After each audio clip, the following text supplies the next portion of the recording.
बनसोडेजी, उपस्थित सर्वच शबीर शेखजी, साबिर शेखजी आणि उपस्थित सर्वच पाहुणे, सर्व आऊज आणि आजूबाजूच्या गावातून शेतकरी मायबाप, सर्व बंधू भगिनीनो, सर्व माझ्या मित्रमैत्रिणींनो, शिक्षक शिक्षिका आणि ह्या शाळेशी जुडलेले सर्व शिक्षक आणि शिक्षिका, मी जाफरदास पाटील साहेबांना मनापासून अशा काळात अशा वेळेत एक शाळा सुरू करताय जेव्हा ह्या देशाच्या शिक्षण क्षेत्रावर च्या बाबतीत खूप मोठे अडीअडचणी जे आहेत ते उघडकीस येत आहेत. या देशाचा आताचा जो शिक्षण क्षेत्र आहे त्याच्यावर काही प्रमाणात कलंक पोचला असताना आपण औज सारख्या ठिकाणी एक शाळा सुरू करत आहात, त्याबद्दल तुमचं मनापासून अभिनंदन करते आणि आभार मानते.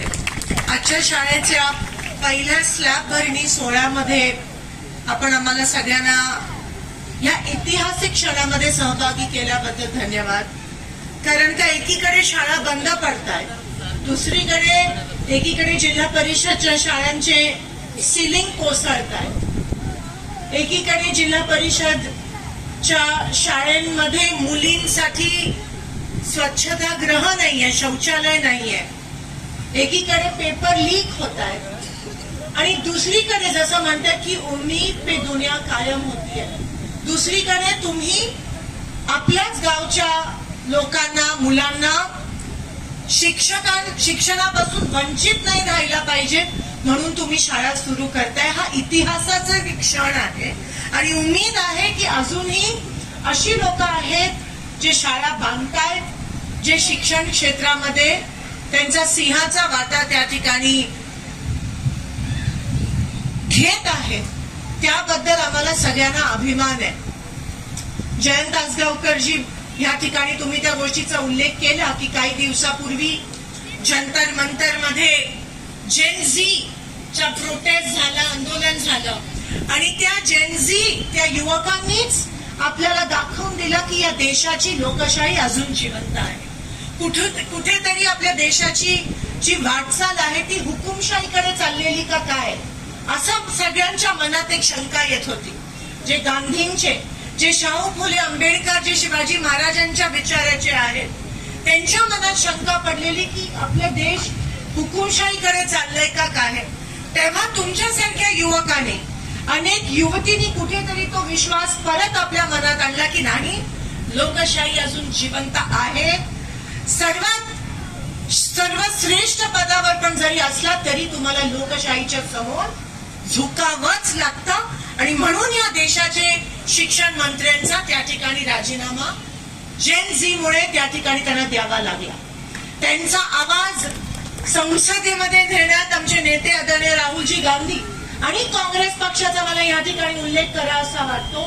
कारण का 15 वर्ष 12 वर्ष देखील विरोधी पक्षात राहून अनेक टीका सहन करून सुद्धा जेव्हा विद्यार्थ्यांचा प्रश्न आला, जेव्हा पेपर लीकचा प्रश्न आला, कारण का इकडे एक पण या ठिकाणी आई वडील नसतील ज्यांनी आपल्या मुली मुलांना शिकवण्यासाठी कष्ट नाही घेतले, ज्यांनी जमिनी विकल्या नसतील, ज्यांनी कर्ज काढले नसतील, अनेक परिस्थितीवर मात करून आपल्या मुला मुलींना तुम्ही शिकवलं.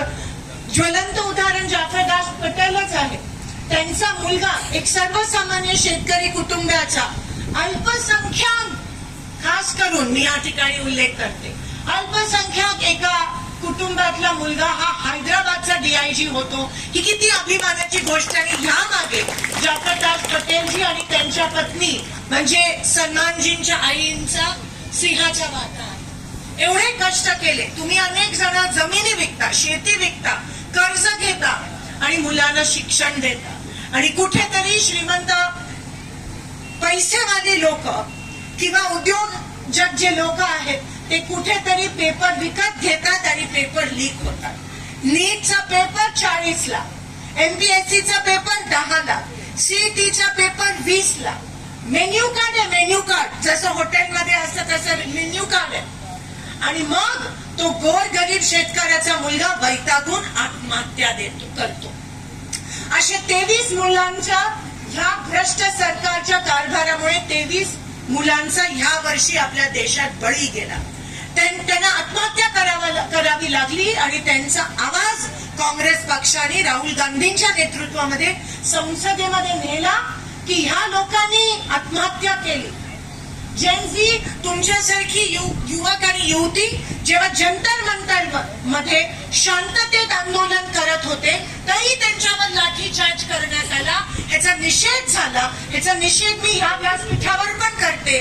पेलेट गन चालवण्यात आली आणि तरी या देशाच्या गृहमंत्र्याने, तर शिंदे साहेब पण या देशाचे गृहमंत्री होते, त्यांना माहिती आहे, पण आता जे गृहमंत्री आहेत त्यांनी सुद्धा त्याची माफी मागायला पाहिजे होती आणि संसदेमध्ये एक स्टेटमेंट द्यायला पाहिजे होती, पण त्यांच्यात ती हिंमत राहिली नाही.